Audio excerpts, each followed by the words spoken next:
Hi, I'm Mark Toole with 8020service.com, and today's customer service video question of the day comes from Quora, and the question is, let's read it first. Why do in-person customer service representatives answer the phone instead of serving the next customer?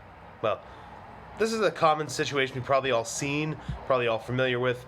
The answer seems kind of obvious to me, but I'll go into a little more detail here because there are implications of this that most people don't really think about when it comes to phone support, phone customer service, and whether you even want to offer something like that in your business or not. I generally lean towards not. But the basic thing that we're talking about here, imagine you're in a store or office of some company or government or whatever, and you're in line and you're waiting for the clerk, and you get to the clerk and you're about to start into whatever you need help with. Here's the items I'd like to buy. I need a driver's license. My cable bill is wrong. Whatever. And the person says, oh, ring, ring. And they pick up a phone and they answer the phone and they talk to whoever's calling on the phone instead. If they're polite, maybe they're like, oh, excuse me a second. And then they pick up the phone and deal with that person on the phone instead. And you, as the person there in person, probably feel like that's a little bit rude, which I guess from a human to human perspective, it is. And you probably, maybe if you're a petty, angry little person, feel like this person cheated you and they got ahead of the line somehow and you waited all this time and now they're just calling in and taking your place and you're angry. Well, fine, good enough. But the question is, why does this person answer that phone instead of ignoring the phone and talking to you? And the answer is obvious. Ignoring a ringing phone, especially for those of us old enough to have been alive in the days of landlines, your cell phone now, you ignore that all the time. I ignore almost every single call I get on my cell phone, which isn't very many, because it's usually garbage. But in a business or in a landline phone, it rings and maybe there's a caller ID screen there, maybe there isn't. You don't really know who it is, you don't really know what they want, but it rings and the expectation is it rings and you answer it. Hello? And, or, thanks for calling business, whatever name, and you go from there. Ignoring that social convention is a lot more stressful for people than you would think it is, especially because the phone keeps ringing, ring, ring, ring, ring. Every ring you can pick, you've been on the opposite side of this equation, so you can picture what's going on in the person whoever they are, the person who's calling's mind. Let me call about this thing. It's ringing. Okay, it's ringing. 3 rings, 4 rings, 5 rings, 6 rings. What are they doing? Are they ignoring me? Never mind. Now, we're trained to think this may be some important call, something we need to deal with, something worthwhile, or if we're just an employee somewhere, the boss will get mad if I don't answer this call. So the person on the phone only hears the ringing of the phone and they're counting those rings.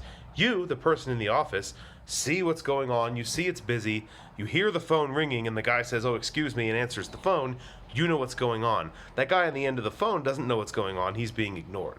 So there's the individual social pressure of wanting that ringing phone to stop because it's loud and annoying, and because someone's on the other end of the line, they don't know what's going on. You can't go turn to the phone and say, hold on a second, phone, I'm talking to this guy who is in line here. You have to answer the phone, and at that point you've answered the phone and the guy's going to launch into his big long thing of whatever he's talking about. So it's easier if it's that person's job to both deal with people in person and answer the phone.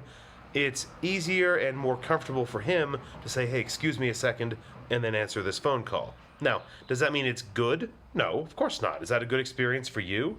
No. Is it a good experience for the guy on the phone? No. Why is that? Why does this guy feel the need to answer the phone immediately? Why did the customer feel the need to call on the phone versus going on an email or a live chat or some more intelligent means of contact, waiting in line if that's what you're into, like you did? Why is that? What is the unique thing about the phone in this case? Urgency. It cannot easily be ignored. It's going to ring. It's going to make a loud noise in your face until you pick it up and answer it and say, hey, what can I help you with? The customer probably has dealt with a lot of these conventional low-quality customer service businesses filled with NPCs. People are like, oh, let me read off my script and see what it tells me to do now. I don't give a fuck about you. I'm making $7 an hour. And they're used to being ignored. They're used to having to ask for the manager. They're used to having to make a big fucking scene every time they want something done. It's hard to do that by an email. You can write an angry email and the guy can ignore it just as easily as a polite email. But the phone call, urgency, you're right in his face, virtually, screaming at him, hey, figure this out for me. So for the customer, the angry customer, the bad customer, he thinks it's an easier way to get ahead, and he's been trained to think that's what he needs to do by bad businesses. If you're a bad business, he's right. If you're not, he's still going to do that because he's been trained by them. So why is this worse for the guy calling you on the phone? Well, think of it this way. The person he's talking to, the person he's dealing with, is distracted. He's trying to deal with two people. Even if he says, excuse me, I'm going to talk to this guy on the phone for a minute, and tries to ignore the guy standing right in his face like this, as much as he wants, he still can't completely ignore that. He's still got a third person in his face listening to everything he says. Okay, let me check that for you. He's rushed. Urgency. He needs to get that person off the phone so he can deal with the next person. Even if it's just a conventional phone call center, there's no in-person guy standing in your face, the same thing is implied there. Urgency, immediacy. This person's right there. I need an answer to this now. Give me the answer now. No, I'm going to look it up. No, don't look it up. Give me the answer. I need the answer. Why are you waiting? I don't want to wait for the answer. I've been on hold for 12 minutes. It leads to rushed behavior, which leads to worse outcomes, which can lead to incorrect answers if people don't know an answer and they're pressured to just say something. It's easier to sometimes do that than to say, oh, hold on for however long it takes for me to figure this out and get you an answer, and I'll email you back in 2 days or something. No, they want the answer now. Figure it out now. So they get bad service, they get bad answers, they get rushed answers, and that's a shitty job, being on the other end of that, having to deal with that kind of pressure all day, from social pressure, just from people being rude to you all day and demanding things instantly, now, immediately, hurry up, come on, what are you doing, where is it? Nobody with options is going to take that job. The people taking that job are the people who feel they have to take that job, lower quality, lower skilled, maybe lower intelligence people who are going to do a worse job as well. So that's why this is a good question to ask. The obvious answer, of course, why he answers the phone instead of talking to you, we've covered that.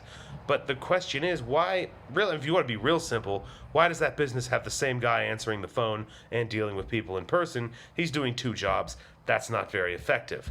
Secondly, why does that business have people calling on the phone, doing things over the phone at all, when other more intelligent methods of contact like email, even live chat, work a hell of a lot better and have more, this is important, less urgency but more respect for people's time, the customer's time and the agent's time, which results in a better experience, of course, for everyone. If you're going to make me call you on the phone about some issue, then I have to sit there on the phone, and I have to listen to your stupid hold music, and I have to press 47 for English, and I have to say, representative, representative, representative, representative, and it'll say, I'm sorry, I don't understand you, sir. One moment while I look that up, and it'll play a recording of someone typing because someone thinks they're a genius. And eventually, 20 minutes later, I get some guy reading off a script. Can I help you today, Mr. And I don't want to deal with that. If I get an answer at all, if I get a resolution at all, it's going to take forever and it's going to be unpleasant for me. I send an email, and assuming we're dealing with a good business that's actually going to reply to me, which is the assumption, if you're in business, be a good business, reply to people when they send you an email, if it's a real email, of course. I sent an email, hey, I'm having this issue about my account, I have the following questions, let me know. And then I click send, and I go back to what I'm doing, and a few hours or a few days or whatever later, and you should make that clear how soon to expect a reply, I get a reply from someone, we've taken care of that issue for you, here's the answers to your question, here's something else I thought you might like, let me know if you need anything else. Done.